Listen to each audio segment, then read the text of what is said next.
Good evening and welcome to Yeshiva YouTube. Just daf it as we continue with Kamma. Today's daf is daf Lamed Chet number 38. Hope you're having a wonderful day. We're going to start from the Mishnah on Lamed Zayin Beis. The Mishnah says, "Shor shel Yisrael." You have a shor that belongs to Yisrael. Shenagach shor shel hekdesh. Shal hekdesh shenagach l'shor shel hedyo pater. Shenemar shor v'lo shor shel hekdesh. So let's say a Jew's ox gores an ox that belongs to hekdesh. Someone donated as a sacrifice to the base of Mikdash. Or the ox from hekdesh don't gored the Jews, a regular Jew's ox. In both cases, there's no obligation, not even chatzin nezek. Why? Shenemar shor re'eu. Below shor shel hekdesh. Well, as it says, shor re'eu, the shor that belongs to your fellow man. Hekdesh is not your friend. Hekdesh belongs to Hashem. Shor shel Yisrael, shenagach l'shor shel Knaini, pater. Shel Knaini, shenagach l'shor shel Yisrael, bein tam ben ruad, mishalem nezek shalom. However, when it comes to a non-Jew's shor, if a Jew's shor gores a non-Jew's shor, he's exempt from paying. The simple explanation is it says, re'eu. Re'eu is your friend. You're not. Normally, Jews are friends with other Jews. They're not friends with non-Jews. I don't know why you can't be friends with non-Jews, but that's just the way it is. However, the opposite case, where a Knaini or a Nakri, a non-Jew's shor, damages a shor, he always pays full price, nezek shalom. Why that's so, we'll explain in the Gemara. The Gemara says, Gemara, Masis l'lo Rishon ben Asya. Our Mishnah does not accord with the opinion of Rishon ben Asya. The Tanya, shor shel hedyo, shenagach shor shel hekdesh. Shel hekdesh shenagach shor shel hedyo pater. Shenemar shor re'eu v'lo shor shel hekdesh. That's basically verbatim from the Mishnah.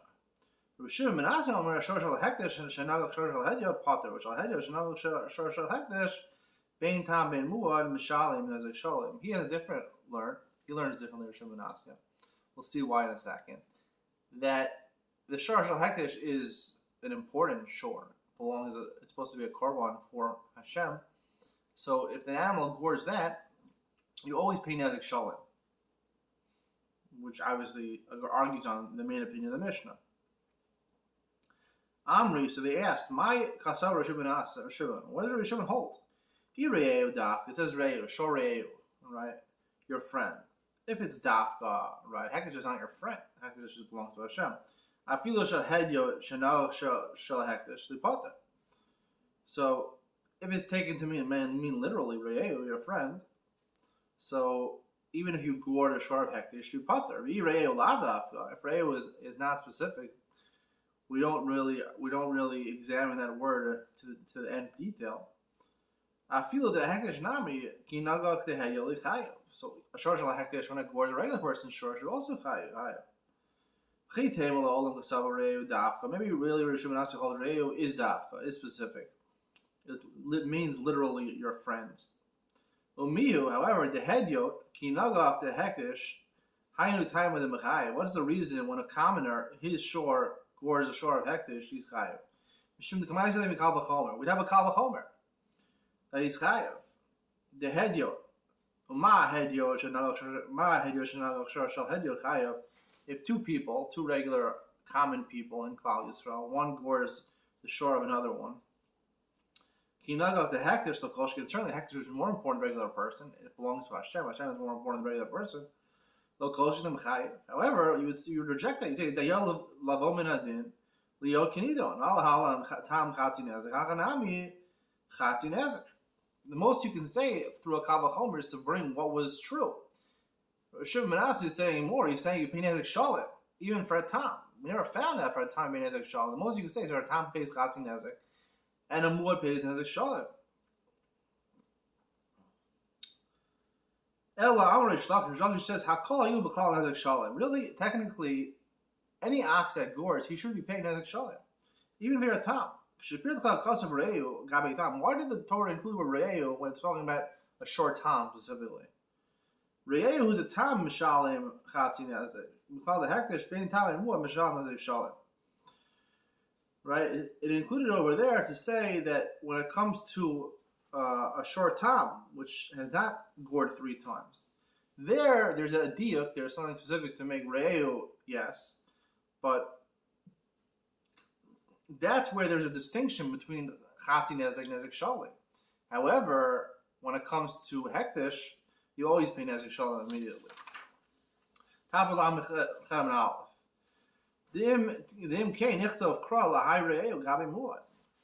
If that's not the correct diak to make, like Rish Lakish just made, why does the Torah write the word Re'ehu when it comes to a short time? Must be to teach us this special chiddush that the whole novelty of Tam is only by Re'ehu, is only by a shore that belongs to a commoner, but a shore that belongs to Hektish, there you'd be paying Nezek Shalom.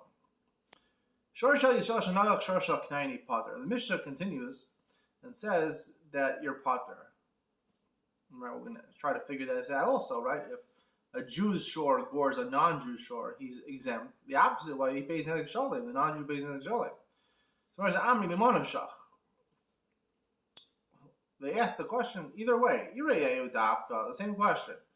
The Knaini Kinagach Yisrael the Potter. If Re'eu is specific, means your friend, and non-Jew is not considered your friend necessarily, so then also by a non-Jew, when a non-Jew's car hits your car, so you should also be he should be potter. V'Re'eu lavdaf. If Re'eu is not specific, non-Jew is also part of the group. I feel the Yisrael the key nagach the kani chayav. So why is a Jew exempt when his car hits a non-Jew's car? Amri Ava, Amra Kra, Amad v'modir ares, Ra vitar goyim. The pasuk says, the pasuk in Chavakuk, it says, Hashem stood up by Yemodad and measured the land. Ra v'yatar goyim. He sent. We'll see a couple explanations of what this word v'yatar means. One of the explanations is he spread them out, he dispersed them. Ra sheva mitzvos shekiblu aleim b'nei Noach. Hashem saw that these 7 mitzvahs that Bnei Noach accepted upon themselves. Kevan shlo kimu. Since he saw once, Hashem saw they were not makayim these mitzvahs. Amad v'hiter mamonan liyisrael. Hashem basically made their money hefker. Basically, the Jews doesn't mean a Jew can go and steal from a non-Jew. This is what I'm going to clarify in Enoch Ben Sion. It sounds like from the Gemara you can just go steal the money of non-Jews. I'll explain further what this line means in Enoch Ben Sion. But in this case, the Jew is exempt. Rabbi Yochanan says a different pasuk. Hofia mar paran, mi paran hofia amaran li Yisrael. This is a pasuk at the end of the Sefer Torah. Hofia mahar paran. Paran was one of the mountains that Hashem offered the Torah to Ishmael, and they rejected it. And when they rejected it, Hashem hofia amaran li Yisrael. Hashem freed their money to Yisrael. Tani nami hachi. Shor shel Yisrael shenagach shor shel knaini pater. Raisa says that as follows. Likewise, shore of Yisrael that gores the shore of Kani is exempt. Shor shel Kani shenagach shor shel Yisrael bein tamin muad mishalim nezek shalom. Shneimar amad v'yamodi aretz rav yitar goyim va'omer ofiyam har paran. So it brings both psukim. So the Gemara asks, "My omer, why do you have to bring 2 psukim? One should be enough." V'chi tema hay amad v'yamodi aretz mibayil rav masna. Maybe it was needed for other Joshes. We'll see in a second that Rav Masna had and Rav Yosef had. Tashma Hofiyam Har Paran. Paran Hofiyam Amon on the Israel. Hashem made, in certain instances, Hashem gave the money of the non-Jews. He made it available to the Jews. Mind Rav Masna. What is the case of Rav Masna? What is the Josh of Rav Masna? Amar Rav Masna. Amod V'mod Aretz Ra V'Yiter Goy V'Yater Goy. My Ra Sheva Mitzvot Shnesavo Aleim Bnei Noach Lo Kimu. Hashem saw that they were not keeping the Zayim Mitzvah Bnei Noach. Amar v'higla osam. It's talking about the Migdal Bavel. That's what Chavok is talking about in this pasuk. V'higla osam alad masam. Hashem dispersed them from their land. Why mashma the hayva yater lishna de agluyu? How do you know the word vayater is a lashon of sending someone into gullus, into exile? Ksiv hacha vayater goyim. Ksiv hasam. The nater behem al aretz. And targem makafsa bahom. This is talking about grasshoppers, certain ones that are permissible to eat. And he used the word nater. It means that he uses the legs that he used to jump. Targem uncle translates to jump. It's the expression of moving around, dispersion. Alara. My Rav Yosef. What's Rav Yosef's Josh? I'm Rav Yosef. Avi moed aretz ra mara ra shav mitzvos shekibu alei bnei Noach v'lo kimun. He saw the 7 mitzvos that bnei Noach were mitzvah. They were not makayim them. Amad ve'itiran lahem. Hashem allowed the non-Jews not to follow Zayim Mitzvahs B'Noach. Ikuri Itkar, the Gemara says, doesn't make any sense. They didn't keep the mitzvah, so you're giving them a reward. They don't have to do the mitzvahs anymore. We find that someone who sinned is gonna be privileged through that. It doesn't mean that they're technically mutter. Even if they do them, it means that even if they do them anymore, they're not going to get schar for doing reward for doing them below. This is really true. They don't get a reward for doing the mitzvah. So Atanya,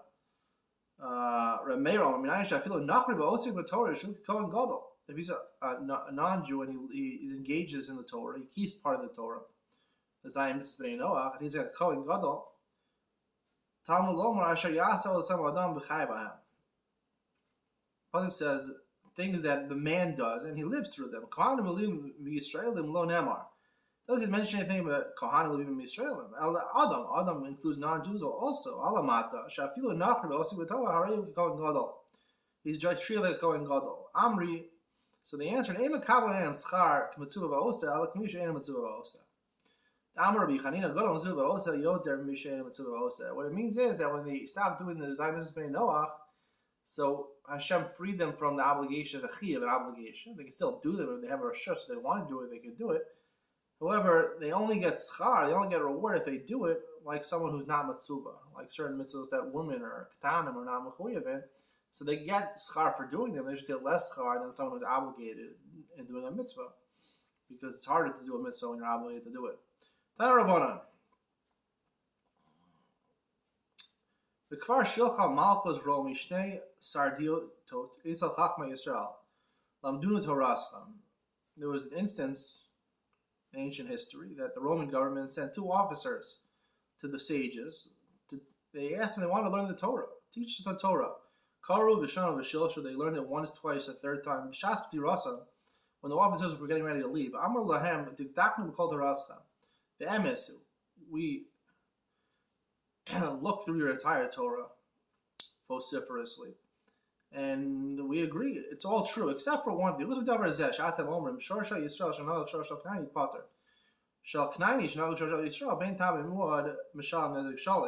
halacha that we had in our Mishnah, which the Gemara describes over here, that it's the opposite, right? If a Jewish person crashes into a non-Jewish person, he's exempt. But a non-Jewish person crashes into a Jewish person, he pays full damage. Nezek Shalom. But they said, because they were impressed with him, they said, where are we? It doesn't make any sense. If Reo is specific, is actual, is literal. So also, a non-Jew, when he injures a Jewish ox or a Jewish car, it should be pater. Reo lavdaf. Reo is not specific, not exact. I feel the Yisrael kinag the kind of the chayav. Then Yisrael should be chayav, like a Knaini should be chayav. However, because you were nice to us, I guess, so we're not going to tell the king, the Roman government, about this bias that you have in your Torah against even the non-Jews. Shmuel bar Yehuda Shchivale Bardar. Shmuel bar Yehuda, a story the Gemara interjects with. His daughter died, I guess, at a young age. Amrule Rabbanan le'ula kum ne'ezel ninchame. They told Rabbanan, told the Ula, who was living in Eretz Yisrael at that time, go to Bavel and offer condolences to him. Amar lehu, he said that my isli gabi nechemta de bavlai de gidufahu. He said, what? How am I going to help to make this person feel better? A Babylonian person. Da'amri, my efshal me'evid, I efshal me'evid, avid, avdi azal. Avdi, sorry. My, Da'amri, they'll say, my efshal me'evid, what can we do? I efshal me'evid, avdi. Apparently in Bavel, they didn't really believe in this concept of, it's a tragic event. A man lost his daughter, a young daughter, so there's not really much to say. So he thought the best thing to say is not to say any eulogy. So he said, what am I supposed to say to them? Right? They're going to say, what can we do? Right? I mean, whatever we did, we could have done. I mean, basically, there's no consolation to say to someone in such dire circumstances.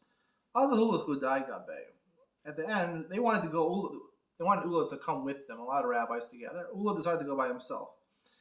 Amar Le Yomer Hashem El Moshe Al Tatzer Es Moab Al Tizkar Al Machama. This is what he said to Rav Shmuel Bar Yehuda. Al Tatzer Es Moab Al Tizkar Al Machama. V'chimala Al Daito Shal Moshe Al Azus Machama Shlo B'Rishos. Hashem commands in the blue, out of the blue, don't start up with Moab, and also don't try to get into a battle with them. Why was Hashem saying this? You thought Moshe Rabbeinu was going to get into a battle with Moab? Shalom Bershus. Ela nasa Moshe kal v'chomer ba'atzam. Moshe had a kal v'chomer. Amar Omam Midyanim shlo bo el la'azor es Moab. Midyan, right? When Moab wanted to curse the Jews, Midyan came to back them up.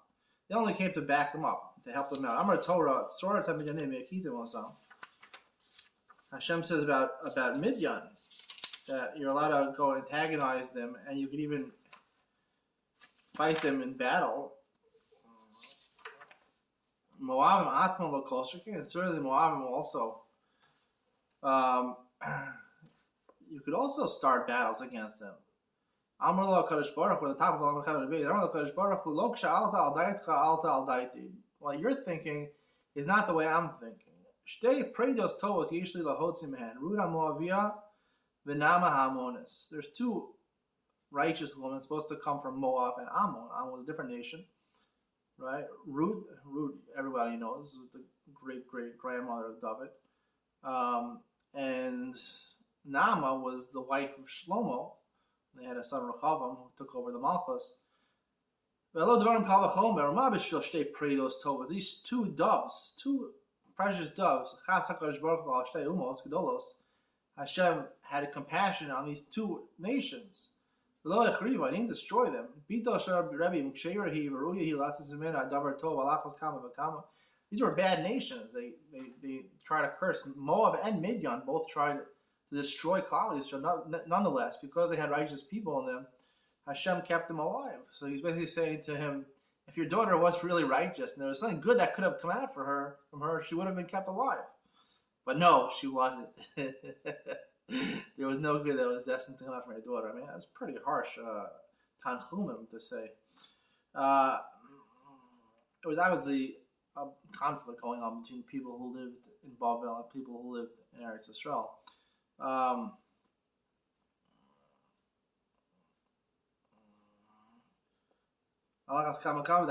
She would have lived. Hashem does not diminish the reward of anyone, any creature. Even nice words. The Kamma Moab, right? You know the famous story after the destruction of Sodom, Lot was impregnated. No, was not impregnated. Lot impregnated his two daughters. His oldest daughter had a son. They called him Moab and Ammon. Ammon was from the second daughter. So the first one was more explicit. Or Moab comes from Me'ab. It came from my father. She was explicit in calling from her father.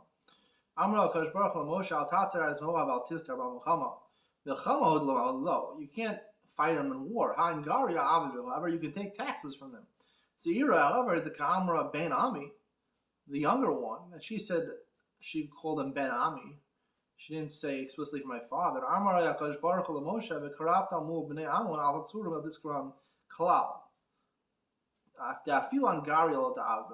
And he added the words, don't even take taxes from them. Because she was more modest in not being explicit with the name of her son. Person should always try to do a mitzvah as quickly as possible.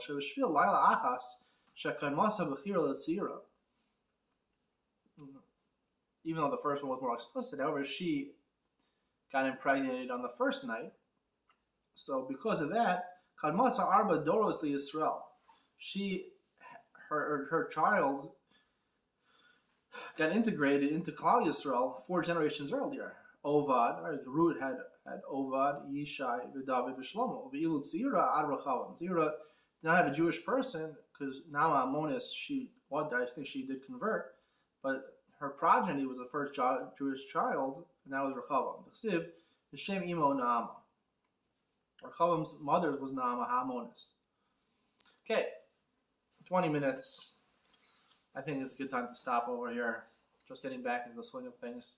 Stick around for Eno events. I'm going to talk about what it means over a strange Gemara that Hashem was mafkir. Hashem, Ophia Mahar Paran. Hashem went ahead and said that you can take the money from the non-Jews. What does that mean? You can't just take money from non-Jews. That's not what Jews believe. I'll explain that more. Eno events coming up next.